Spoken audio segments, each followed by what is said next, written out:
Everybody uses the new year to step in the version of yourself you want to be, but what if you're starting at a really low point, stuck and burned out, especially for high achievers in the workplace? My name is Crystal Curtis. I offer intuitive energy readings for high achievers over 40 years old, and in this video, I want to share with you 5 ways to calibrate your workspace and relate to people so they don't drain you. I run an art gallery in Southern California, so I'm responsible for revenue goals.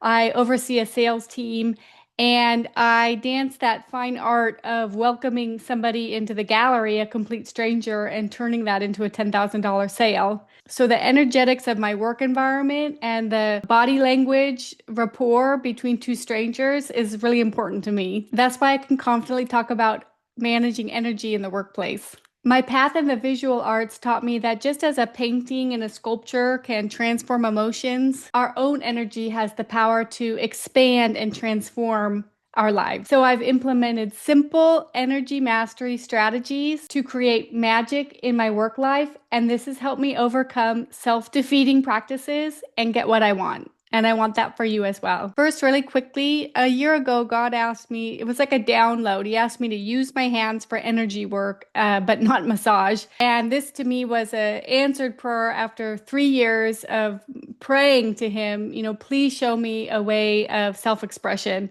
that will get me out of being a workaholic. I have an overuse injury from working at the gallery lifting paintings. And I'm actually using this YouTube channel to use my voice and speak my truth as a way to take energy into my throat chakra. So this has made the process a lot more fun than going to the clinicians, the doctors, the massage therapists, all the things that just seem to be draining my bank account. And I'm just exhausted of making those appointments. I'd rather talk to you about self-healing. So working with energy has completely changed my life. It has turned prayer into relationship. It has turned extreme boredom into curiosity and stagnation into new growth. It has turned what I thought was maybe imposter syndrome into a business edge. So I'm excited to give you a few ideas that you could readily use that will transform your workday and your workspace and have a better relationship and output with your clients.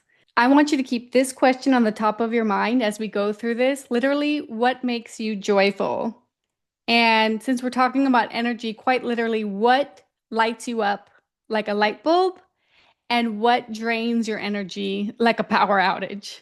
Because these are the two paths that we can take while we transmute the energy in our own selves and affect the environment around us. These micro decisions we make every day is the path forward. In the book of Psalms, David says, "You make known to me the path of life. In your presence there is full of joy." So expand your presence in these next few steps and feel the shift. First, do you need to calibrate? I have some notes here. Physical indicators include sudden fatigue after social or client interactions, insomnia despite physical tiredness, tension in your neck, jaw, and lower back, shallow breathing while working, if you're just taking breaths from right up here instead of down below, sensitivity to sound or light in the workplace. Mental indicators include overthinking minor decisions, trouble shifting between tasks, forgetfulness or mental fog, difficulty getting into a flow state.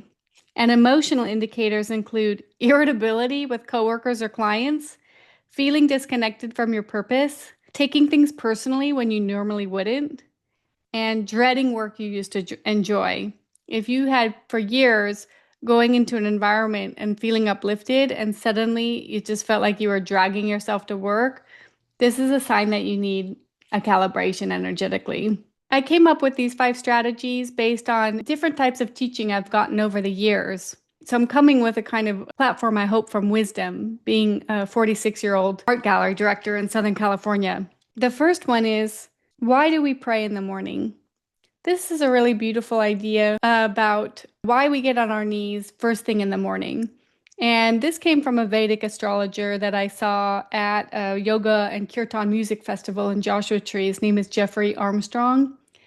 And I always found through Buddhist and Hindu teaching over my course of life to help me have a better prayer relationship with God. And in this case, Jeffrey said, we're doing cellular repair and regeneration every night. The reason why we pray every morning is basically to get those new cells on board because you're the mayor and you want to direct all the new cells getting on the same game plan. We pray in order to direct the organizing intelligence of our cells. Every new cell is forming around mental conceptions. So we invite the new cells that are being birthed every night while we sleep restfully to organize under your given plan. So here's the exercise. Every morning, envision your cells renewing themselves as you awaken every morning. I encourage you even to set a timer for 3 minutes. In this pause, wiggle your toes, hit your thighs to get the feeling out of your brain and into the lower half of your body, and ask yourself this simple question. Please express to me what's in my highest good today. I encourage you to engage then in some automatic writing with a journal nearby. Write down whatever comes to you first. Don't judge what comes out of your mouth. Don't backtrack on what's flowing out of your pen. Even if it feels negative to your desired outcome, write everything out. When you do this practice for 7 days, you might see a clear path and a pattern emerge that will help you take the next right step forward.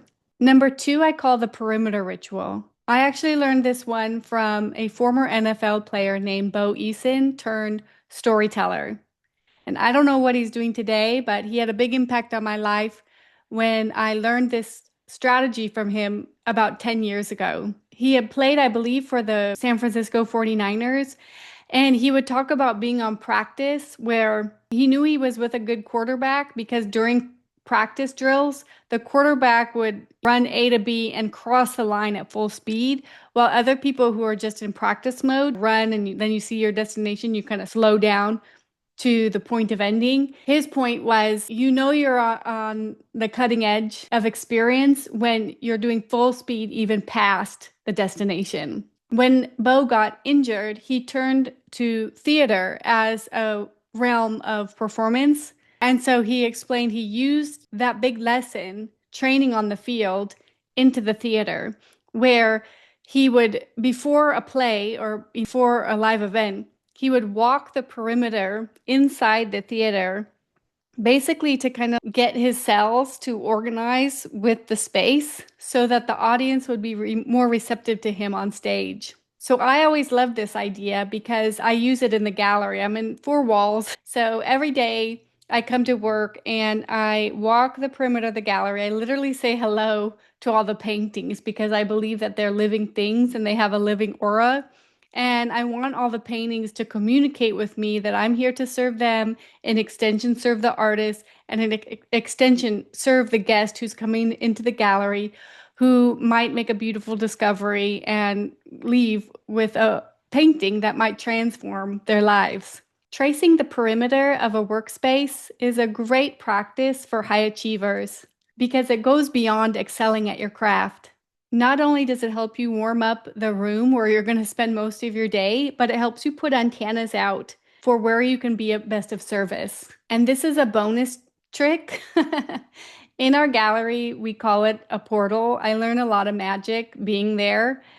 You can cast spells. When you organize and have your cells relate to the cells of the environment around you, you can speed up synchronicities and cast spells. So you need a response from your client, you're going to start seeing them respond when you want it. You need to sell this product like a painting. Sometimes we'll just say, you know, I'm done looking at this painting. It's been here too long. And literally somebody will come into the gallery and buy it right off the wall. So I love the perimeter exercise because it encourages casting spells. And this is a powerful reminder of how magical you are. Number 3, in recalibrating your energy for high achievers at the workplace, this is a fun one called the present anchor. And you might already know what sense of the 6 senses you lean towards. If you're driven by smell, sight, touch, what makes you feel good? So remember, you might have been distorted by being oversensitive to light and smell and sound. But you can use these superpowers to reorganize and get centered and get your auric grid lines into coherence. So for me, I'm surprised because I'm half deaf, but I really respond to sound. I respond to people who are too loud, and I respond to the clearing of the sound of bells, for instance. I have this beautiful heart that an old coworker, when I was in my early 20s, she brought this back to me from Germany. It makes the most beautiful fairy tinkle. I will ring this just in my house, even just for a second, to dispel any negative energy. And at work, we have a bell similar to this, but it's even smaller. We call it a fairy bell. So if somebody comes in that just spoils the mood, we'll walk around the gallery with the fairy bell to just bring the energy back up light again. And then my colleague brings in her big Tibetan bell when we're in transitions where we just need to really move the energy from one chapter to the next. So for me, this is an exercise in sound, but even beautiful heart feels good to me. It's like holding a polished stone in your pocket. If you have something that feels good, maybe you relate to feeling. So whatever that is that you just know lights your energy up, that's a kind of an important and very simple, direct way to calibrate your energy. The purpose of the present anchor is that it helps you drain out the overthinking thoughts, moving you into an out-of-body experience. That's what overthinking does. So grabbing onto something that you like looking at, even if it's for just a second, brings you back to the present moment, makes those auric grid lines coherent once again. This also has to do with not just grabbing onto something that makes you feel good, but getting rid of things that make you feel bad, like trimming the brown leaves off of your potted plant, or donating a shirt that's stuck in your closet because it's overstretched and you'll never really wear it again. So why don't you just remove it from your sight line so it doesn't bring the energy down? I love anchoring to the present moment because Jesus Christ was known for saying beautiful things and inspiring other people to do beautiful things. Like when Mary Magdalene opened up a whole pot of oil and perfume over Jesus's head. That was a beautiful thing to do because she was inspired by his love to do that for him. And I use that framework to keep my vibration high. Who around you can help you do beautiful things and say beautiful things? Reflecting on the love of Christ and reflecting on the beautiful fairy sound of this little heart helps me stay presently anchored. Number four is taking energy in. And this might be a little controversial in the energy world because for some reason the rhetoric just keeps going on and on about energy blocks. Well, what the heck is an energy block when your energy is just like it might be disorganized, but it's never going to like block energy like a Power Ranger. As a high achiever, the word block feels negative, so I don't want to use that construct when we're talking about energy. Not in the way when you see your auric field maybe as like a disorganized grid line that you're trying to bring into coherence, smooth areas out that might be blowing out like bus exhaust, or watering areas that need to be cooled down. But I don't believe anything is blocked. What's really happening is that you're not bringing energy in. When I met my yoga instructor, Mark Whitwell, and when I met my Reiki instructor, Marie Manucheri, within a week of each other, it was really beautiful because I got that both of them use the same language of taking energy in. For yoga and breath work, you're literally sucking in air like a smoothie through a straw, sucking it in from Middle Earth, sucking it in from your higher self. And the same for Reiki energy. You're taking energy in from this fourth dimensional auric field. We're not blocking anything out, at least in my perspective. Expanding your field means making more room for subatomic particles to come in, and that's where the healing begins. You can expand your energy to feel safe in the world and not to be bothered by other people who might be getting you down. You just become less sensitive to other people's negativity when you're bringing energy in, not when you're trying to understand if you're blocked or not. One way to take energy in is simply to feel safe in the world. Really, nothing can hurt you when you have 2 feet on the ground. Visualize a beam of light extending from the top to the Earth's core, feeling your body anchored like tree trunks and a root system. And ask yourself an open-ended question: what if I'm making room for more energy? Number 5 is giving yourself an energy audit. If you're a high achiever and you're feeling burned out, it might not be your workload. It might be a crack in the third layer of your auric field called the mental plane. The mental plane reflects and shapes your thought patterns, beliefs, and self-perceptions.